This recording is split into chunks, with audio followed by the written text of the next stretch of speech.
Hey guys, welcome back to Intelligent Faith 315. This is Pastor Jay. Do the website here, and just really good to be with you guys. We're going to be continuing on in our series today, Good Arguments for God's Existence.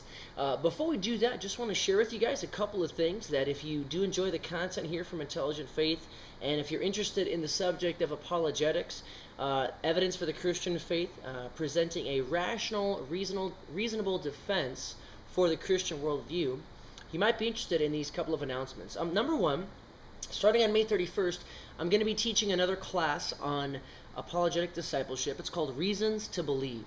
What I'm going to be doing pretty soon, as those classes begin to accumulate, is to post links to the audio lectures and teachings of the class. And if you guys are interested, you can download those notes and PDFs and presentations that accompany the class. I'll also be putting those on the site here, so you can download all that stuff if you'd like to continue to grow in this area. So be on the lookout for that. Reasons to Believe coming up pretty soon. It's going to start at the end of May, so you'll begin to see links to the lectures and teachings from that class.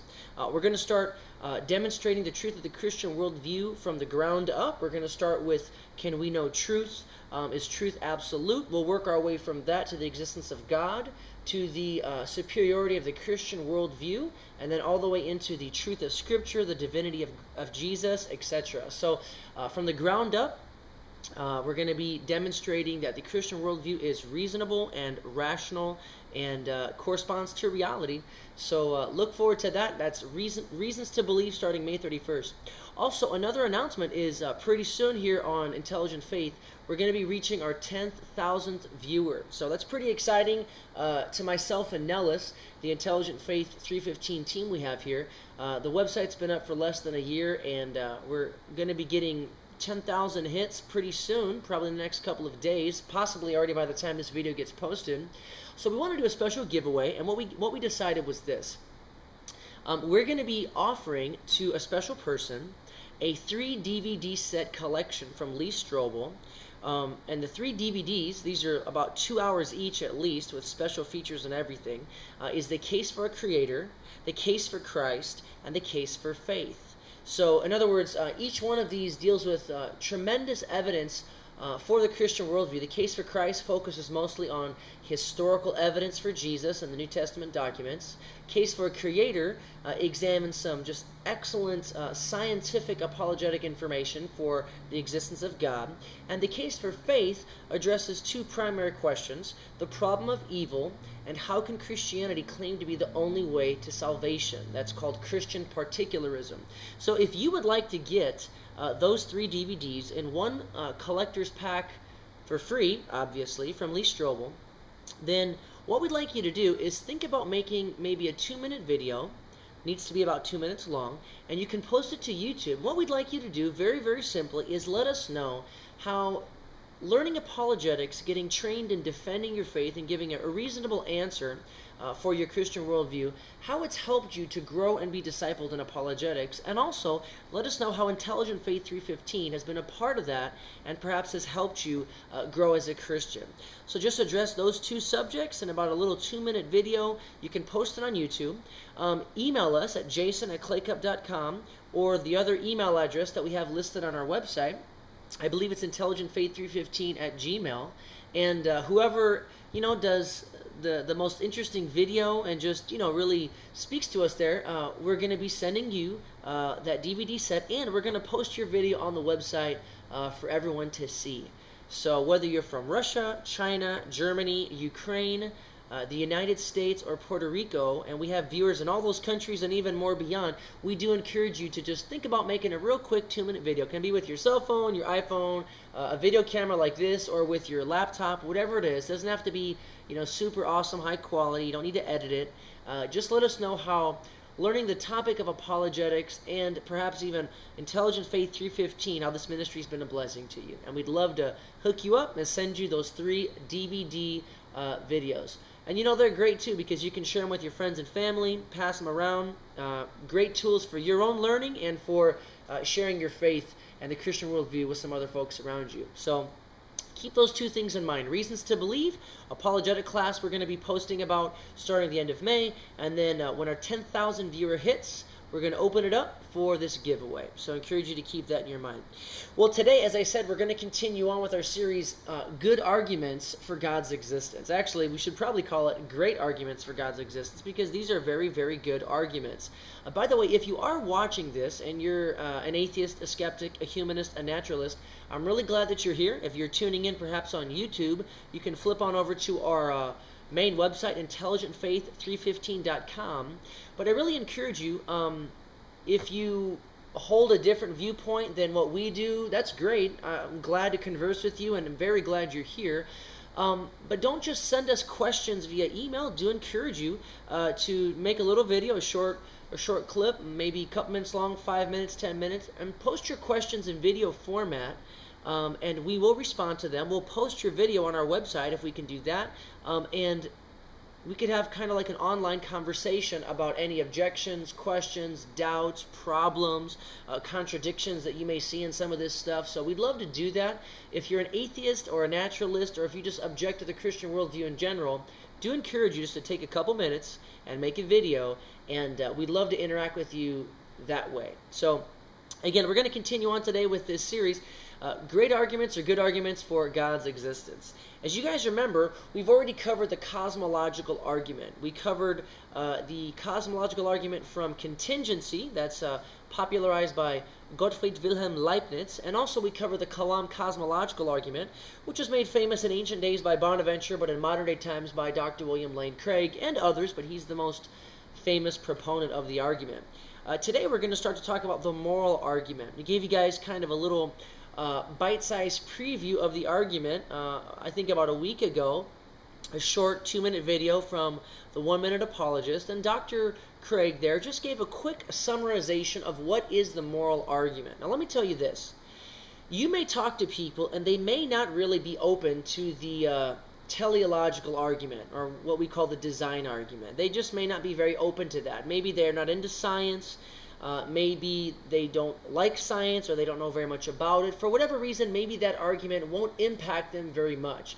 Maybe the cosmological argument won't impact them very much. Maybe thinking about the concepts of a first cause or a sufficient reason for the universe's existence. Maybe the folks you're talking to, maybe that's beyond them. Maybe they're not used to thinking on those levels. Maybe those subject areas are just too foreign for them. So you may come across that, some of the folks you talk to, certain arguments are going to be better or more effective than others in reaching out to them and introducing them to the truth of the Christian worldview, how reasonable and rational it is, how it does correspond to what we know to be true about reality. But the reason why we present multiple arguments is because the truth of the Christian worldview, the Christian philosophy, the Christian faith, it doesn't hang on any one argument. If, for example, you forget what the Kalam cosmological argument says, that's okay. You can still present the argument from contingency, the design argument, or even the moral argument. So what we're trying to do here is to help you build what's called a cumulative case. And so you can have kind of a multi-layered argument for the truth of Christianity. And kind of like chainmail armor that reinforces itself with its links, or perhaps how a Kevlar body armor vest that I used to wear as a police officer and as a soldier, just like it reinforces itself, so these arguments can reinforce themselves intellectually to folks that you're talking to. It doesn't hang on any one of them. However, each of them can reinforce the other one, and by the time that you're done with it, the philosophical arguments, the scientific, the historical arguments, even experiential arguments, it builds an incredibly strong case. I would argue the strongest worldview case that there is, which lends to the truth of the Christian worldview. So, having said that, remember that, again, not everyone you talk to is going to be persuaded by this or that argument. But the argument we're going to talk about today, the moral argument, it could be one of the most effective arguments. Why? Well, because some folks are not in touch with science or design. Some folks are not in touch with philosophy or even history. But everybody, ladies and gentlemen, is in touch with right and wrong, good or bad. In other words, everybody on the planet is in touch with morality. Whether they think it's subjective morality or objective morality, they are in touch with it. And so it's quite possible that the moral argument could be your most practical tool out of all the arguments. It's not my favorite argument. I love the ontological argument, some forms of the cosmological argument. The design argument is incredibly fascinating today. But, I have to admit that the moral argument is really, really useful when you're talking to people because it seems to resonate with people in their common everyday experience. You don't really have to... you do have to think about it. It is a rational, reasonable argument, but it just does seem to be in touch with the everyday experience of the common man to a much deeper degree than some of the other arguments. And for that reason, it might be very, very effective. So make sure to learn it and memorize it. It's very short, and have it be a major part of your intellectual arsenal when you begin to engage your friends and your coworkers and so forth. About the Christian worldview. So, what is the moral argument? Well, it takes on many, many forms, but let me just read one form to you. It's just a three-step argument. There's two premises and a conclusion. This is a logically airtight argument, and the conclusion follows necessarily from the premises. So if the argument is true and valid, then the conclusion follows necessarily. Okay, so this is a short, simple argument, pretty powerful. Premise number one: if there is no God, objective moral values and duties don't exist. Premise number two: but objective moral values and duties do exist. 3, the conclusion, therefore, God exists. Let me say that one more time. Premise number 1. If there is no God, objective moral values and duties don't exist. Premise number 2. Objective moral values and duties do exist. Conclusion, therefore, God exists. So, just as I share that with you, just in the initial hearing of it, does it seem reasonable to you? If you would agree that, for example, in premise number 1, that the only rational and good explanation of moral values, moral duties, objective moral values and duties, objective right and wrong, and objective good and bad in the world, if you would agree that that can't exist without God, in other words, that there is no other solid foundation for objective morality besides God, well, you can just accept premise 1 and continue on to premise 2. Objective moral values and duties do exist. Do you agree with that? The common man, most people would agree with that moral values and duties do exist. Some folks wouldn't agree they're objective. Some people would say they are subjective, but a lot of us would agree with that. And so if just in the hearing of the argument, if you agree that it's more plausible than not that premise 1 and 2 are true, then the conclusion, therefore God exists, it follows logically and inescapably and necessarily from those premises. So this is a very powerful argument. If a person understands that God is necessary for the existence of objective morality, and if the person agrees that objective morality does indeed exist, then logically God must exist. So it's a really interesting argument. Let me define a couple of terms, and then we'll be done for today. We're just doing an introduction to the argument, and then next week we'll work through the premises and get to the conclusion. But let me just define a couple of the terms. What do we mean what does the argument mean when in premise number 1 we say the word objective? When we say objective morality or objective moral duties, what do we mean by that? Well, basically, rather than being subjective, it's objective. So subjective would be up to your own internal feelings, your own internal, intuitions on the matter, what it feels like to you, your own personal internal perception of an idea. That's subjective. But objective, you can think of it as an object, an external object. It's out there for everyone to see. It's obvious. It's objective. To be a little more specific, objective morality means that it would not only be out there for everybody to see and to be obvious, it would also be true for you. It would be true, period, whether everybody agreed with it or not, and even if people knew about it or not, it would still be true. It would still be objectively, morally good or bad. And so those are some of the things that we mean when we use this term objective. It's so important. Let me just remind you, it's so important as we ourselves use and walk people through these arguments and reasonable thought progressions to the existence of God, it's so important for us that we help people understand what we mean by certain words. And also, when you hear people ask you questions, or perhaps if they challenge you, or if they bring atheistic arguments to you, it's so important to slow people down and say, wait a second, what do you mean by the word omnipotent? Please define that for me. What do you mean by the word omniscient? Please define that for me. So just remember this question. What do you mean by that? What do you mean by that? So Greg Koukl, in his book Tactics, I believe he makes a very big point of this. You have to have people define their terms. When you say God and another person says God, if you mean two totally different things, then you're not going to get anywhere in your discussion. If omnipotence means one thing to you, but a totally different thing to your friend, well, then you're not going to get anywhere. So defining our terms is extremely important, and that's actually one of the benefits and purposes of philosophy, is defining specific terms. So objective means that it's not subjective, it's objective, it's out in the open, it's obvious for everybody to see, and it is something that is true regardless. It's objectively good or it's objectively right, regardless of if people know about it or not, or even if the whole world didn't think so, it would still be objectively true. So that's what we mean by the word objective when we say objective moral values and duties exist. What do we mean by when we say moral values? Well, this is simply talking about something being good or bad. In other words, kind of a moral condition.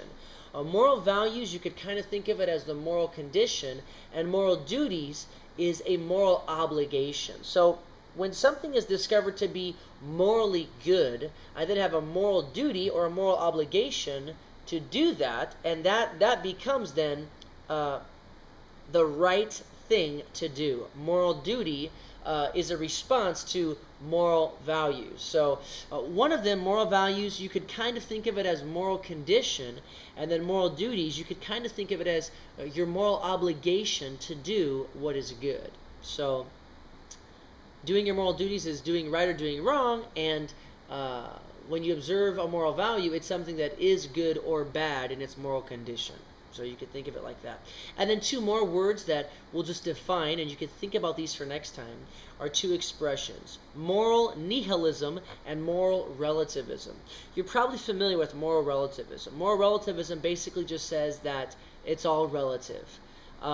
Relativism can refer to epistemological relativism or a lot of other different things, but moral relativism is basically just saying that what is subjectively morally right for you or morally wrong may not necessarily be what is morally right or wrong for me. So it's your subjective moral truth and it's my subjective moral truth. So your moral values and duties are not necessarily shared by me, because moral values and duties are not objective, they are subjective.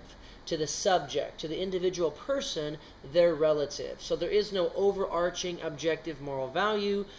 It's just moral relativism. It's all relative to the person, relative to the situation ethics, and so forth. It's all just subjective. So that's what moral relativism means. What does moral nihilism mean? Well, this is a phrase that's not used very often, but it's very important.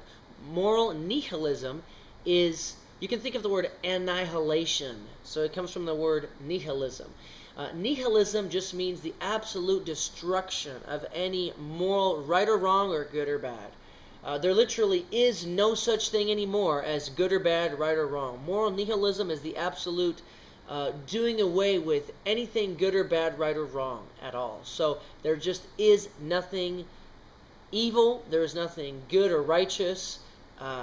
It's a destruction of all meaning and value in conversations like that. So moral nihilism, as we will come to find out, actually is the logical, consistent result or outcome of a world where God doesn't exist. We're not talking about believing in God being necessary to be a good person. We all know plenty of people, I know many atheist people who are better people, they are morally better people than even some Christians I know at some time. So we're not arguing that you have to believe in God in order to be a morally good person. What we are arguing is that in order for objective morality to actually exist, for it to be an actual thing in our universe, a moral a moral value, a moral duty to exist, that God himself must exist. If not, if there is no God, then there is no such thing as moral good or bad or right or wrong. It's just an illusion, and that's what you call moral nihilism, the absolute destruction of meaning, value, purpose, good or bad, right or wrong. Moral nihilism. And this is what Friedrich Nietzsche, the father of German atheism, and many other atheists believed in. Albert Camus, Jean-Paul Sartre, if I'm not mistaken. This is the minority opinion, but if you really do believe your atheism, if you really are a consistent, courageous intellectual thinker, then it will drive you to moral nihilism, a world where there is no right or wrong, where there is no good or bad. That's all just an illusion, and it does lead to despair. So keep those things in mind. Objective, moral values and moral duties, moral nihilism, and then moral relativism. Okay, and so we're going to begin to get into that argument one premise at a time next time we come together. And again, let me just end with restating the moral argument for you. Try to memorize it and practice it before we come together next time. Premise number 1, if there is no God, objective moral values and duties don't exist. Premise number 2, objective moral values and duties do exist. Conclusion, therefore, God exists. I encourage you to go over that, think about it, try to see if you can find any possible responses or mistakes in those 2 premises, and we'll see what we discuss about it and discover next time. Until then, encourage you guys to remember that Reasons to Believe is going to be starting up at the end of May, and also encourage you to think about producing maybe a 2-minute video and letting us know how apologetics, defending your faith, and even Intelligent Faith 315 has helped you in your walk with Christ. We'd love to hear from you guys. Until next time, have an intelligent faith.